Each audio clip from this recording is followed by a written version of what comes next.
सारे राजद वाले तो भाजपा में आ गए हैं, आज मंत्री विधायक बने हुए हैं। उन लोगों को शर्म आनी चाहिए। भाजपा तो कहती है कि हम अपने कार्यकर्ताओं को बहुत सम्मान देते हैं। से भाजपा का राजदकरण हो रहा था तो हम जैसे पुराने कार्यकर्ताओं को वहाँ घुटन महसूस होती थी। भाजपा सिर्फ नैरेटिव गढ़ती है, वो मैंने अंदर रह के देखा है। कभी मुद्दों पे भाजपा बात नहीं करती है कि ये खुशी प्रशांत किशोर के जीतने की है या फिर भाजपा के हारने की। वहाँ पे आप किसी से क्वेश्चन नहीं कर सकते थे, लोगों को बुरा लगता था। आप मुद्दों की बात नहीं कर सकते थे। वहाँ केवल हिंदू मुस्लिम कीजिए और जातिवाद कीजिए, फलिए फूलिए, बस। मतलब वहाँ माहौल मेरे लिए नहीं था। और अब दलालों और चाटुकारों की पैठ हो गई थी भाजपा में। करीब 26 वर्षों तक भाजपा का साथ ईमानदारी से देने वाली नेत्री विनीता मिश्रा आज जनसुराज से जुड़ चुकी हैं। लेकिन जनसुराज में वो एक बड़ी नेत्री के तौर पर देखी जाती हैं। जब उन्होंने भाजपा छोड़ा था तो काफी रोई थी, काफी ज्यादा जो टीस थी उनके दिल में वो भी हम सब ने देखा था। नमस्कार, मैं हूं आपके साथ प्रीति और आप देख रही हैं सच टॉक्स। देखिए, विनीता मिश्रा इस वक्त हमारे साथ मौजूद हैं, उनसे हम बातचीत करेंगे और प्रशांत किशोर की जाहिर सी बात है बांकीपुर में जीत हुई है और जो भाजपा का किला ढह गया है उस पर भी हम बातचीत करेंगे। विनीता जी, सबसे पहले तो आपका सच टॉक्स में स्वागत है। थैंक यू, बहुत बहुत धन्यवाद। जब भाजपा आपने छोड़ा था तो हम सबने देखा था, आपने बहुत रोया था। आज जब जनसुराज से जुड़ी हैं, जिस तरह से प्रशांत किशोर की जीत हुई है और आज आपने एक पत्र भी साझा किया है जो आपने 2022 में लिखी थी भाजपा को लेकर, कुछ टीस है क्या? बिल्कुल, जिस तरह से भाजपा का राजदकरण हो रहा था तो हम जैसे पुराने कार्यकर्ताओं को वहाँ घुटन महसूस होती थी। तो मैंने इस विषय में एक बार पत्र लिखा, फिर ये जो दिल्ली केंद्रीय टीम है वहाँ भी मैंने कई मेल भेजे, लेकिन कहीं कोई सुनवाई नहीं हुई। तो मेरा दम घुट रहा था वहाँ। और प्रशांत जी आए तो एक विजन लेके बिहार बदलने की बात की इन्होंने, तो मुझे लगा कि सही समय है। मैं मतलब वहाँ माहौल मेरे लिए नहीं था। और अब दलालों और चाटुकारों की पैठ हो गई थी भाजपा में। और जिस समय मैं जुड़ी थी मुझे लगता था बहुत ही संस्कारों वाली पार्टी है और विचारों वाली पार्टी है। तो जब मुद्दे से वो भटक गए थे तो मेरा रहना उचित नहीं था। भाजपा तो कहती है कि हम अपने कार्यकर्ताओं को बहुत सम्मान देते हैं और यही रीजन रहा कि बांकीपुर में भी हमने एक जमीन से जुड़े हुए नेता को टिकट दे दिया। भाजपा सिर्फ नैरेटिव गढ़ती है, वो मैंने अंदर रह के देखा है। कभी मुद्दों पे भाजपा बात नहीं करती है। जब आप किसी गरीब के लिए मदद के लिए जाएंगे या अगर कहीं गलत हो रहा है आप उसका विरोध करने जाएंगे तो पार्टी आपको सुनने का भी मौका नहीं देगी। आपको कब लगा कि आपको अपमानित किया जा रहा है पार्टी? मतलब ये आप कहिए, मतलब 18-19 के बाद से जो माहौल बदलने लगा था पार्टी का, तो मेरे ऐसे कार्यकर्ता जिनका स्वाभिमान सबसे ऊपर है, रहना उचित नहीं था वहाँ। बांकीपुर चुनाव को लेकर के क्या कहेंगी? प्रशांत किशोर की जीत हुई है, आप सबने कड़ी मेहनत की थी, कितना संघर्षफुल रहा ये? बहुत ज्यादा, बहुत ज्यादा। मैं तो बीमार भी हो गई काफी उस दौरान, लेकिन आज लगता है कि मेरे स्वाभिमान की जीत हुई है, बांकीपुर के हर जनता की जीत हुई है। और बांकीपुर ने एक ऐसा सक्षम नेतृत्व दिया है जो आने वाले सालों में याद रहेगा, जो बांकीपुर में काम होगा, इतना विश्वास तो हमें है। और सही पूछिए, आज लग रहा है मैं जिंदा हो गई। जी, ये बताइए कि ये खुशी प्रशांत किशोर के जीतने की है या फिर भाजपा के हारने की? मेरे स्वाभिमान की जीत है, मेरे असूलों की जीत है।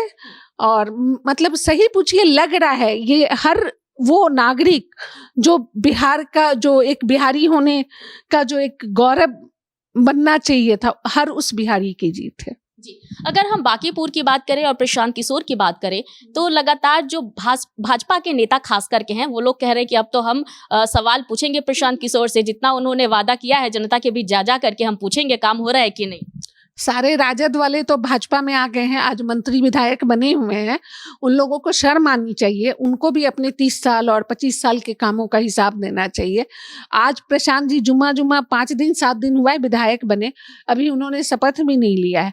लेकिन इतना जरूर विश्वास है कि जितना भाजपा ने आज तक काम नहीं किया होगा बांकीपुर में, उतना प्रशांत जी 5 सालों में करके दिखाएंगे। अच्छा, चुनाव के दौरान कहा जा रहा था कि राजद कहीं ना कहीं जनसुराज को बैक सपोर्ट कर रही है। नहीं, ऐसा नहीं है। पूरे बांकीपुर मेरा क्षेत्र है, मैं तो घूम रही थी, बांकीपुर की हर जनता का साथ मिल रहा था, ऐसा नहीं। और सबसे बड़ी बात है, जो भाजपा एक हिंदू मुस्लिम करती थी, उसके बाद जातियों को बांटने लगी, उन सब नैरेटिव से अलग भाजपा के जो भी नैरेटिव थे सब फेल हुए हैं।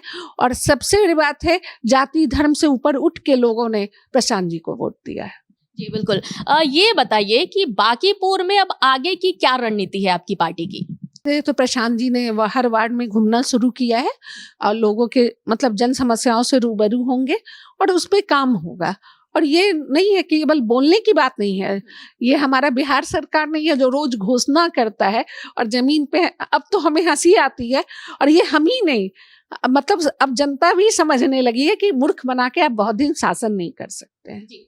ऐसे भी चुनाव के दौरान कहा जाता है कि जब चुनाव आता है तो जो नेता होते हैं, प्रत्याशी होते हैं, वो जनता के बीच जाते हैं, हाथ पांव जोड़ते हैं, और जब चुनाव जीत जाते हैं तो फिर हम आपके हैं कौन। हाँ, यही तो जनता को भी समझना होगा। ये जो राजनेता हैं ये हमारे आपके सेवक हैं, हमारे राजा नहीं हो सकते हैं। लोकतंत्र में आपका राजा वो नहीं है। हमको आवाज उठाने का हक है और हमको सवाल पूछने का हक है, जो भाजपा में कहीं नहीं था। आप सवाल नहीं पूछ सकते थे, वहां पे आप किसी से क्वेश्चन नहीं कर सकते थे, लोगों को बुरा लगता था।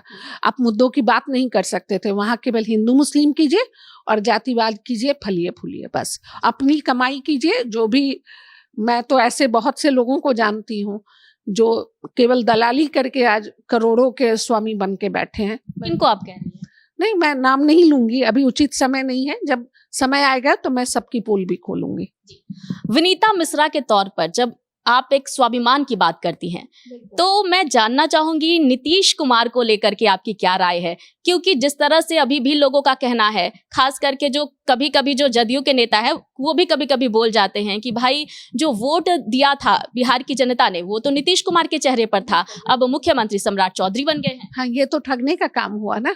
नीतीश कुमार के, अगर आप में हिम्मत होती तो आपने सम्राट चौधरी के चेहरे पे क्यों नहीं वोट मांगा? तो ये तो हमारे साथ भी धोखा हुआ, पूरे जनता के साथ धोखा हुआ बिहार के। और नीतीश कुमार जी का जो 2005 से 2010 का शासनकाल था वो हम लोग आज भी याद करते हैं।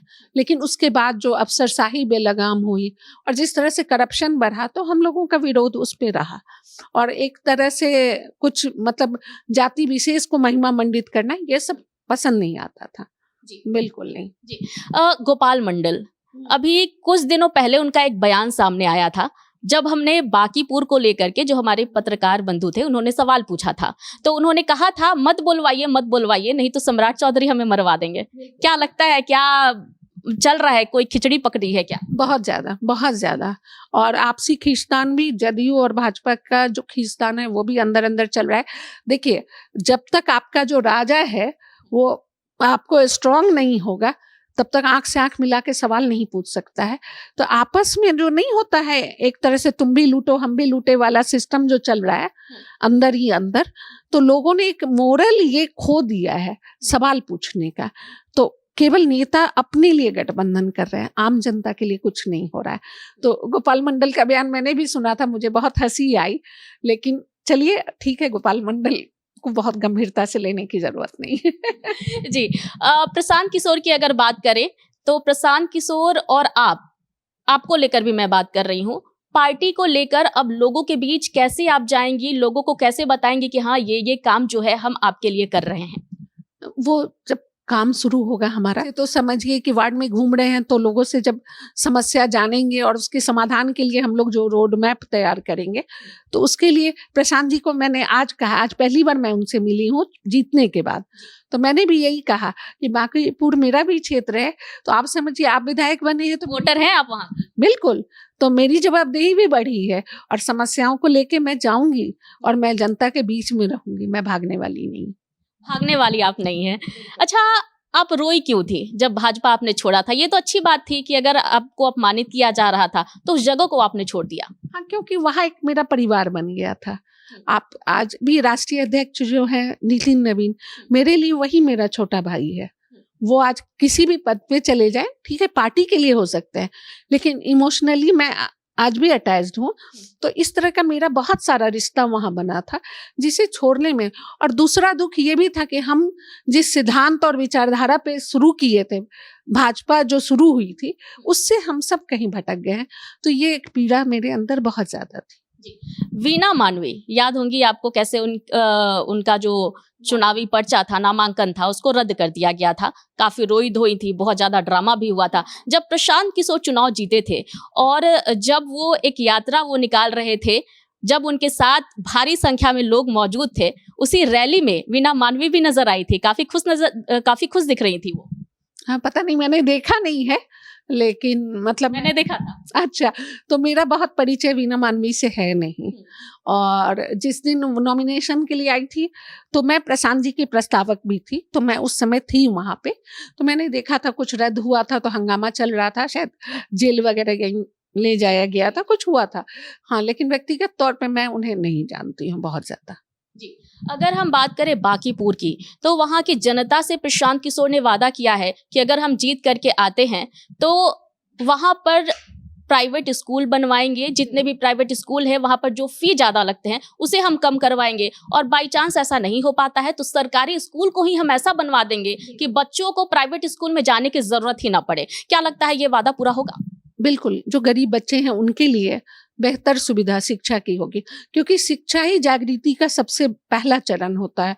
और शिक्षा आज की सरकार में, उच्च शिक्षा हो या जो भी शिक्षा का स्तर है, किसी से छिपा नहीं है।